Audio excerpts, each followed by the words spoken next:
Oil కంటే కూడా ఘీ వాడడమే better oil తగ్గించి అని. ఘీ అంటే ఫ్యాట్ అని ఇప్పటివరకు కూడా చాలా మనం తగ్గించేసాం. కానీ ఈ మధ్య కాలంలో మళ్ళీ ఆయిల్ కన్నా ఘీ బెటర్ అని అంటున్నారు. సో, అది కరెక్టేనా? సో బేసిక్‌లీ ఇక్కడ పాయింట్ ఏంటంటే రిఫైన్డ్ ఆయిల్ వర్సెస్ న్యాచురల్లీ వచ్చే ఆయిల్. హ్మ్. సో ఇక్కడ ఏంటంటే రిఫైన్డ్ ఆయిల్ హానికరం. అది నేను ఒక ఎపిసోడ్‌లో కూడా మాట్లాడాను. హ్మ్. సో ఆ రిఫైనింగ్ ప్రాసెస్‌లో చాలా కెమికల్స్ యాడ్ అవుతున్నాయి.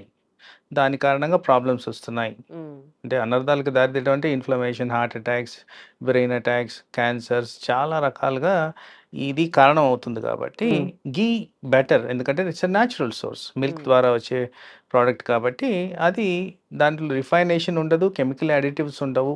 ఆ ఉద్దేశంతో ghee is better as compared to refined oil ఇలా చెప్పాం. హుహుహు. అయితే ఇక్కడ మనం అర్థం చేసుకోవాల్సింది ఏంటంటే ఊబకాయం అనేది చాలా ఎక్కువగా ఉంటుంది. హ్మ్. సో ఘీ మంచిది కదా అని చెప్పి తినేయమని చెప్పట్లేదు. హ్మ్. Ghee is a better option than oil. Refined oil అని చెప్తున్నామే హ్మ్. గానీ, అది ఎక్కువగా తినమని అయితే వి ఆర్ నాట్ అడ్వైజింగ్.